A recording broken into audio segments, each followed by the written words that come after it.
This is making it here and there. Welcome to the show.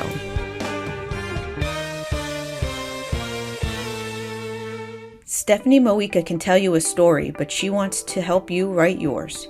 She is a development coach, book editor, author, writer, and teacher with intentions to help struggling authors get their books to publish with motivation and guidance. Her online course, Get That Book Written, stimulates coaches, consultants, attorneys, business owners, speakers, and other experts to get started writing the book that will increase their visibility and market reach. She is also a digital nomad, having left the United States to engage with other entrepreneurs and global-minded individuals. You can sign up for Get That Book Written at www.getthatbookwritten.com. Thank you, Stephanie, for coming on Making It Here and There. I really appreciate it. And I just can't wait to talk about, your life abroad and all the different things that you're working on right now. Great. I'm really honored to be here, Allison. Thank you. So, Stephanie, just start off, tell us like the many hats you wear, because you got a couple titles going on. Well, yeah, I wear a lot of hats. So I'm trying to focus mainly on my work as a book development coach. And what that means is I help executive coaches, business consultants, speakers, entrepreneurs, attorneys, and other experts really increase their visibility, credibility, and market reach through the power of writing and publishing a book. So I've guided a number of people through writing and self-publishing that book. And I also am a book editor and proofreader. So I have people, not just my coaching clients, but I have a lot of other people who have written a book and they come to me wanting that. Then I still wear the writer hat, although I'm trying not to do that as much because it gets so labor intensive. But basically, I still have a ton of people come to me for writing. I think it's because I was a journalist for 17 years. I wrote for some of the biggest papers in the country, the United States, like USA Today, the Philadelphia Inquirer, and tiny ones in Kentucky, Virginia, and Indiana towns. So yeah, but I've done all kinds of copywriting, content writing, recently rewrote somebody's Amazon author bio and book description, and have helped people with their publicity and marketing, and social media. But like I said, I'm trying to focus more on the coaching and editing. Which makes a lot of sense because you've been doing it for so long that it was just a natural fit to segue into that. Although I think that does take some sort of talent, definitely, to be coaching folks and like you said, editing their work and trying to make Thank you. Yeah. So why do you love writing? What kind of sparked that interest for you? I guess ever since I was a little girl. So my grandmother, who's now deceased, was a writer. My mother does a lot of writing. One of my grandmother's ex-husbands was a published author. They published New Age books before New Age books were popular, etc. So I was always around writers and writing. And that's just what I was always interested in school, college, etc. I always knew I wanted to be some kind of writer. And then when I was in high school, I knew I really wanted to be a journalist. So I did everything I could in the community, did some volunteer work for Habitat for Humanity, where I got to interview and write articles and help edit their newsletter when I was about 15. Oh, wow. And got paid for some community newspapers for writing when I was 14, 15. Obviously, the high school, college newspaper, literary magazine, yearbook thing. So that's just a short version of it. So it was in your blood? I guess you could say it's in my blood. Yes. And it's funny, you did say writing, it can be very labor intensive. And I think that's what stops a lot of folks from actually taking that step to write a book or write their story or whatever they want to do. Or even pursue some sort of research, like a PhD or anything. What could anybody do to write? What's a way that what's a benefit to writing, or what can prompt somebody to take that step, take that leap, and actually get the book written? So there's a lot of ways. So like the folks that I generally work with, and I do work with a wide variety of people, but most of the folks I've worked with recently, they're coaches, consultants, podcasters, etc. They're trying to set themselves apart in a crowded pond. It's getting more and more crowded, especially with the pandemic. There were approximately 1 million people on LinkedIn before the pandemic saying that they were a life coach, business coach, etc. And then the last time I checked about 5 weeks ago, it was over 6 million people on Wow. LinkedIn calling themselves coaches. So you can imagine Wow. what the world at large is like. So some coaches, I'm not one of them, but some coaches, they really make a lot of their money by getting up on virtual or live stages and Mhm. speaking from the stage. Well, partially because of the pandemic, organizers, obviously, they're starting to do live events again, but they haven't been for the last, 15, 16 months, really. So some of them are starting to require that people who get up on their stages have a book Mhm. or have, some kind of major product or been like on, Oprah or something, Mhm. just because there's so many people that are calling themselves coaches, experts, etc. And it really helps set them apart as somebody who's in it for the long haul, somebody who has systems and knows what they're talking about. Mhm. And what can you do? I know you said kind of talked about it in the first question, but what can you do specifically to kind of push people over the edge to help them, like you said, coach them through writing, coach them through their business, getting those that material out? So there's a lot of different methods. So some people, especially attorneys, realtors, and the coaches that like to speak, have a lot more material that they could use for a book than they understand. Right, Like some of these people who are on YouTube for years or have been speaking at conferences for years and have videos or right. blogged a lot. I have turned those into books for people who did a lot of online courses and maybe they want to retire some of those courses. You could have them transcribed and make them into part or all of your books. So you can do Mhm. that. Obviously, you can do the traditional writing. I can give some tips for that. Some folks that I've worked with recently also are better like verbal storytellers than written ones. So I've had them do voice to text, like where they're Right. saying their stories and their thoughts into like an app. And then we base it at the end, if they secure my editing services, or 9 times out of 10, they'll work with my editing services. Right. Occasionally somebody will just be like, hey, I want another set of eyes on this. And that's pretty much why they do it. Mhm. But like in the editing process, we can really make sure that everything came across correctly. So it's Right. been, but some people still prefer the traditional form of writing. Right. And do you think that Mm. that's always going to be the case? There's always going to be folks who do that traditional writing that, we have to learn in school. You have to have like a plot, like an outline and a framework. Well, Um, yes, but book publishing has changed, especially with the advent and respectability, so to speak, of self-publishing. okay. Like it's actually the people that have struggled the least when I'm coaching them are the people who did not study writing in school like I did. They Okay. don't know things about plot, point of view, setting, narrator, etc.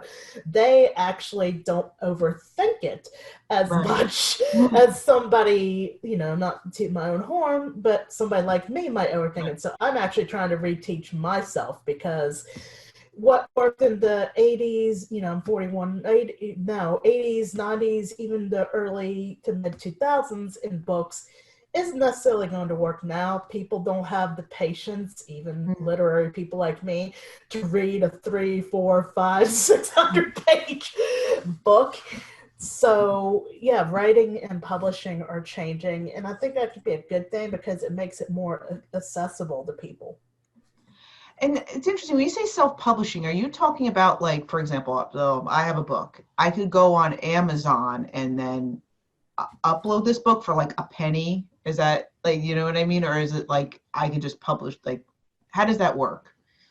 So there's a lot of ways it works. Always be careful when like working with folks. So the best way and the most inexpensive way to do it is to write your book, obviously have it edited, have a nice cover made. You don't want to skimp on your editing or your book cover, Right, because right. You can always people tell. will yeah, people will criticize it. Remember, we have all these keyboard warriors these days. Yeah, I So know.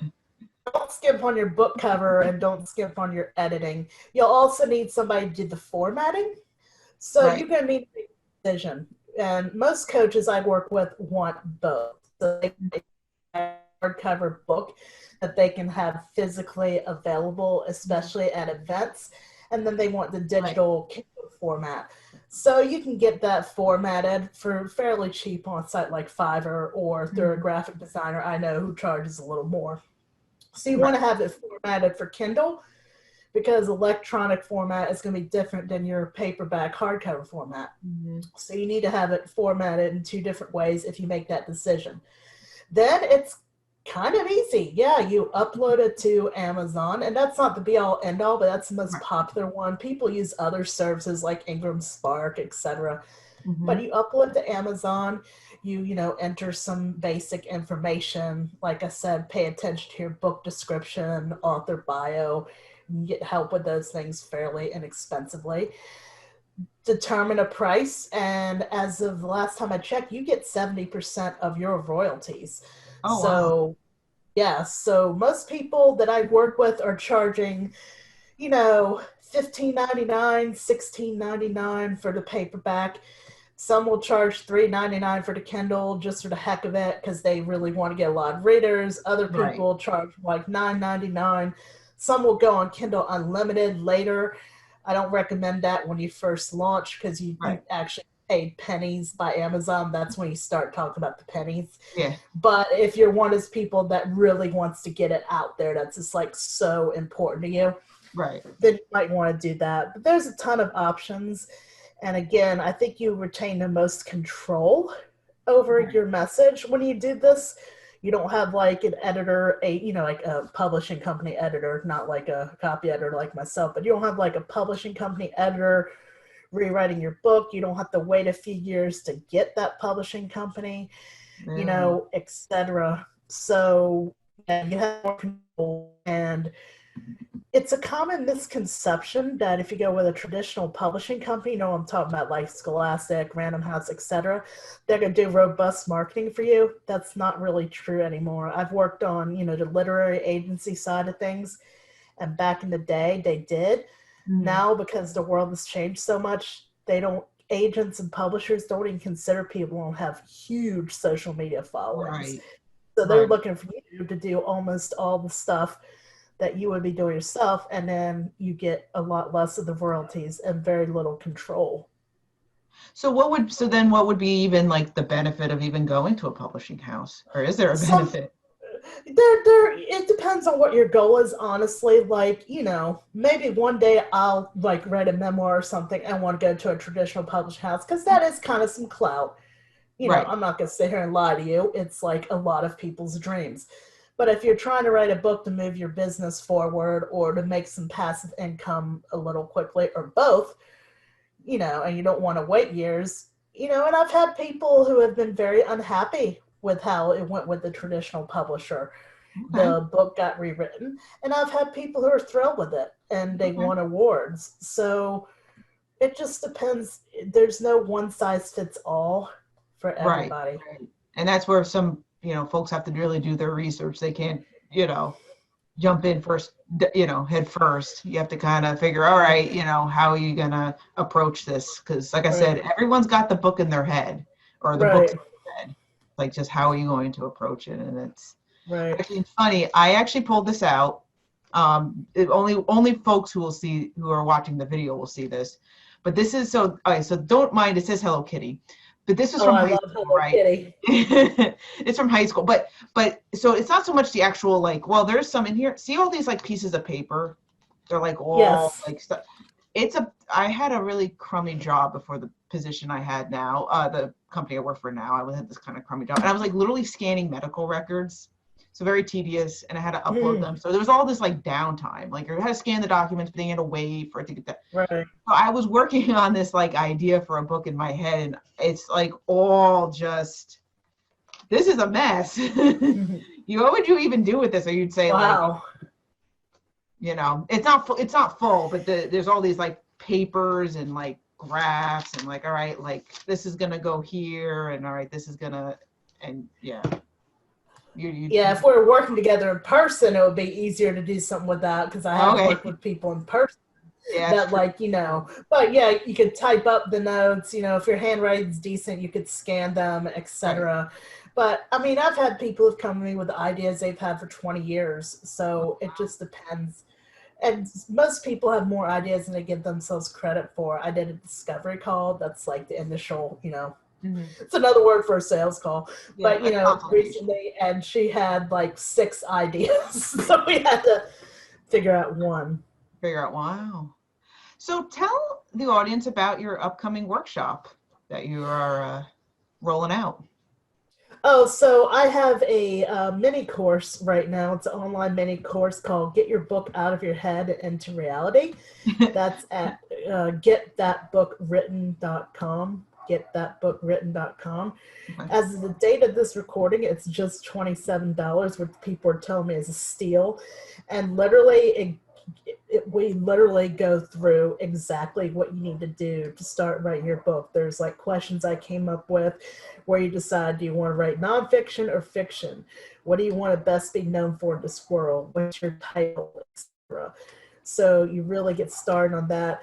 One guy who took the live version of the workshop was on target to finish his book in 30 days. He's just really self-motivated. Right. And then that's going to roll into a group coaching program that I'm hoping to start up in July called 6 months from book idea to final chapter. Wow. And we're just really going to, you know, in a group setting with some one-on-one time, just roll through how to go from book idea to final chapter. And I also offer one-on-one coaching, like 90-day intensives, etc.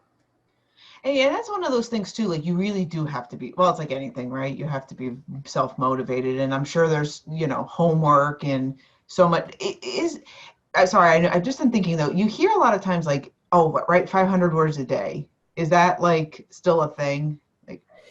It is in some circles. Like there's like, for example, the last place I've lived in the United States was Lexington, Kentucky, but I consider Los Angeles my home.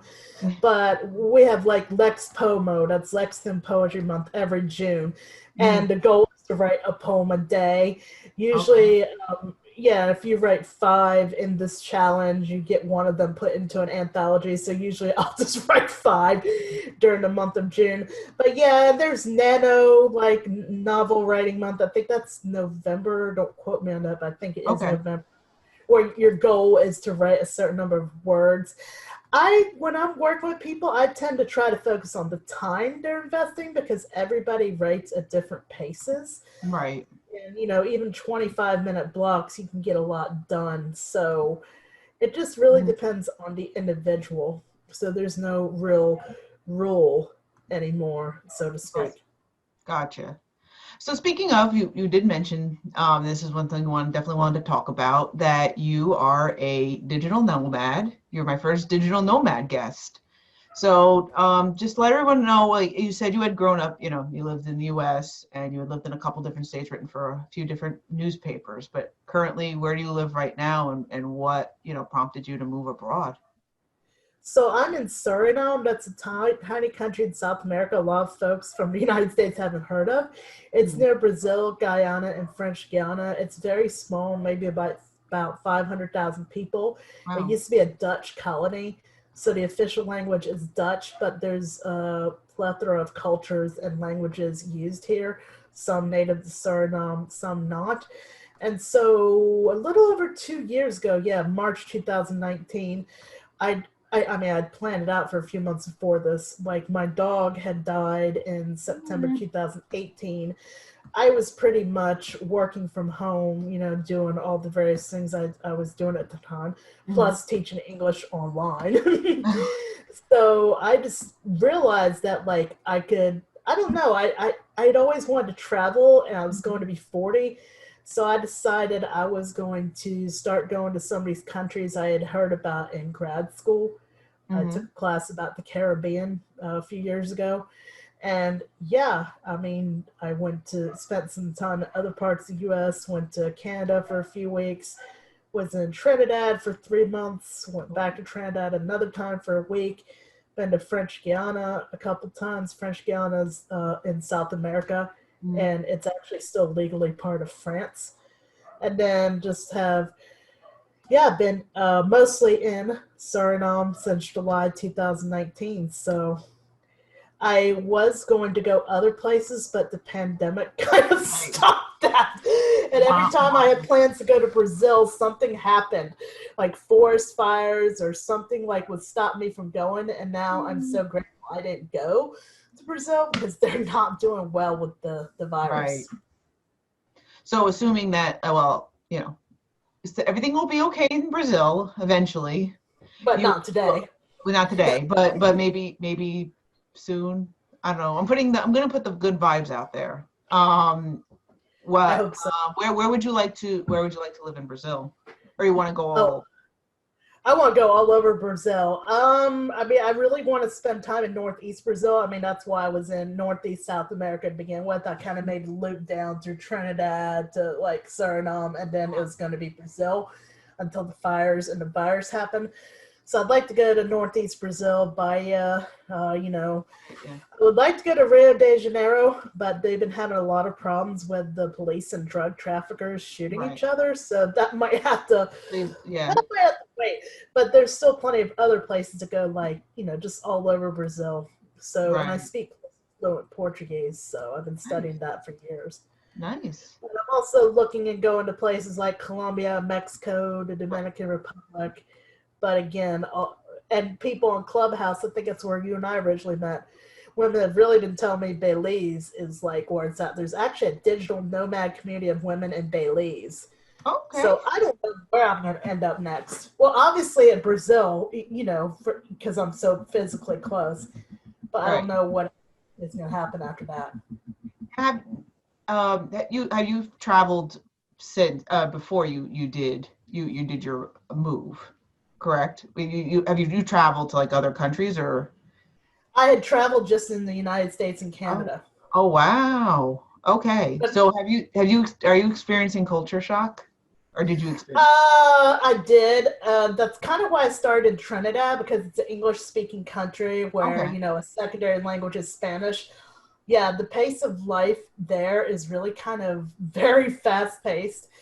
There's been some culture shock. It's, I still have some in Suriname. Things just don't run here the way they run in the United States or Canada, and sometimes it can be a bad thing. Like they're not really being very organized with the vaccination campaigns. Right. So, and they have crowds standing outside, which kind of defeats the purpose, like, because they're not social distancing when they're waiting outside in the heat. So I want to get my vaccine, but when I saw the crowds and people standing out there for 10 hours all close together, I think that's not very responsible.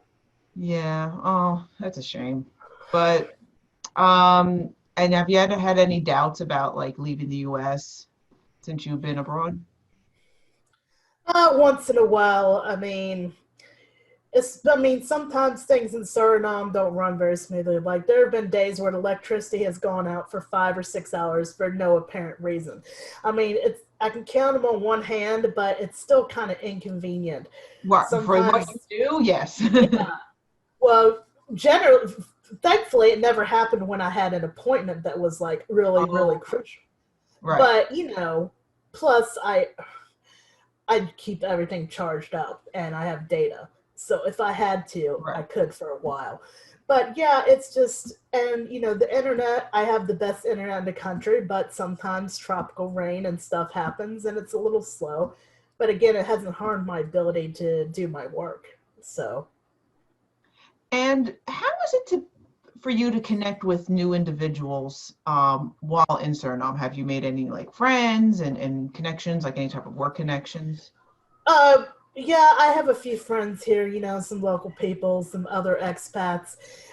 Because of the currency difference, basically as of the date of this recording, $1 US is 22 Surinamese dollars. It was 6 when I first got here, so we've been suffering from inflation. So it's just not possible to do business with the locals. Right. And they're just not looking for these things. And also they generally, most people speak English or, and multiple other languages, but it's just different. Most people are starting to teach like their language Dutch online.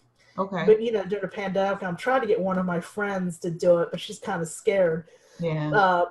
Because they could make a lot of money because they could make US dollars and charge less than the people in the Netherlands.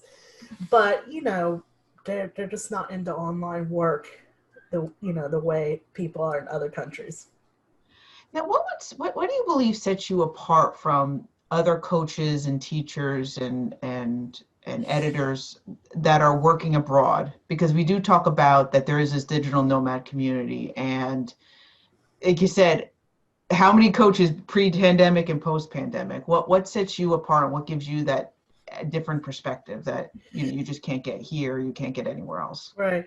Well, I think that like a lot of coaches, that I've encountered don't necessarily buy coaching themselves, which I Right. find very odd. I currently have 2 coaches, one for like some personal weight loss stuff and the other for my business.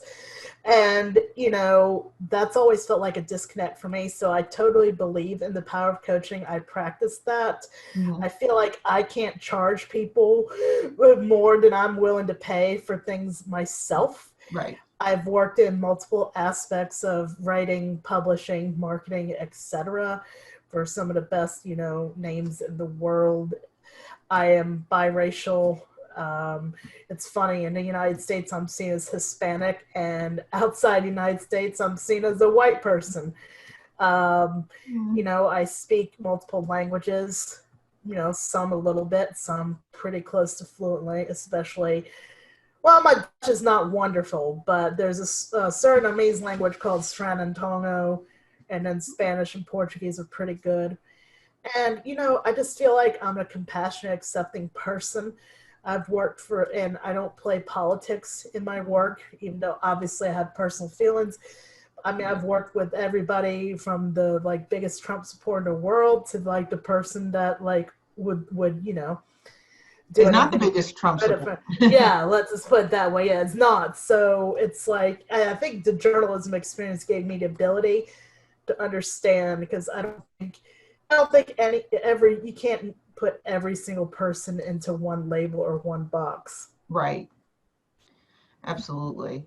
And I think, like you said, like you have that journalistic background, but you saw past just, and this is something we talked about prior to filming, that you saw that there was life beyond just writing for newspapers and life Right. beyond writing just articles. So I think Right. it's really nice that you do have, you not only say you paid your dues, but you did. But now it's like, okay, you have more to offer in this world, and it's nice. Right. You are kind of like spreading that joy in different areas too. It's not like you're just, like you said, like staying in the US, you're living abroad, and that gives you, and Right. you're looking forward for something new too. It's not like, all right, well, this is Right. it, I'm done. So, Right. and that's also too, I was going to say, I see you do a lot of stuff on Clubhouse. What are some of the groups that I know I've seen you on them, but I mean for the audience, what are the clubs that you are hosting?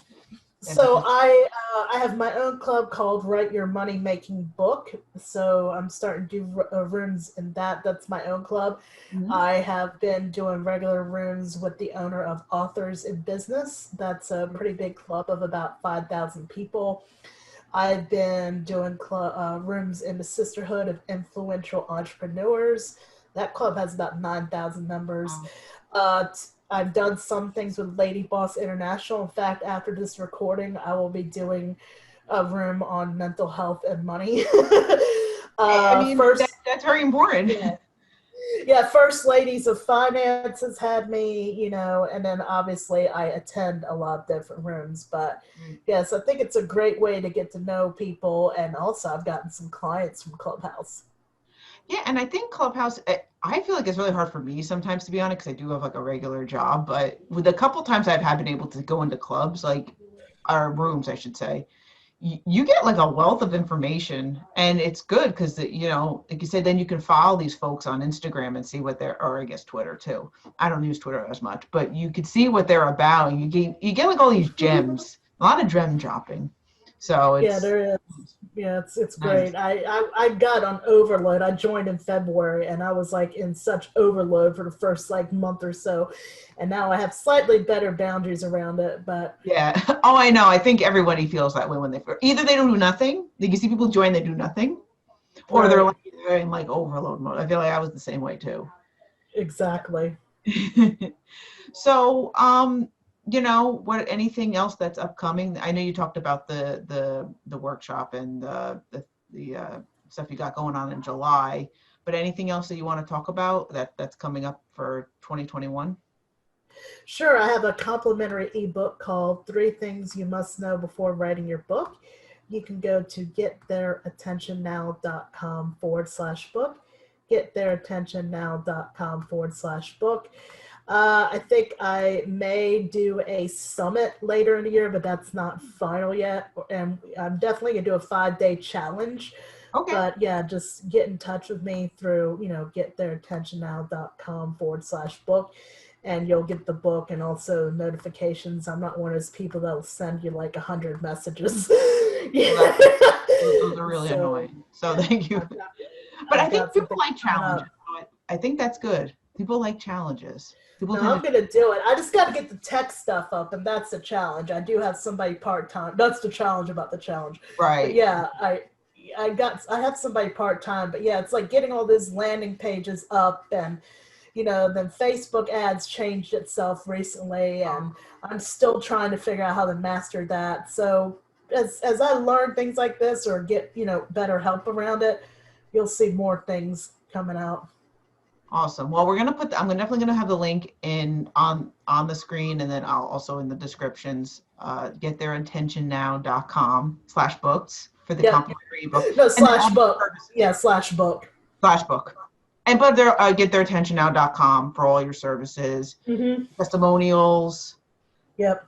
everything, everything. It's great. Like I said, you're doing a lot, and I really give you a lot of kudos for like you said, trying, taking that leap of faith and going abroad and just expanding your horizons and really inspiring others. So I think that's really cool. Thank you. I really appreciate it. Yeah.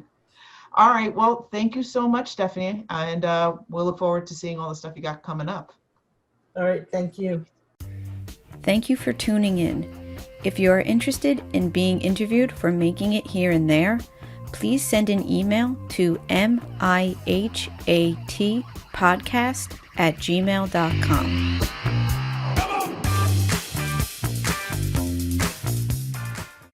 Making It Here and There is an interview series focusing on ways in which individuals are using communication across borders and across cultures to achieve understanding, learning, and overall consciousness of the world around us.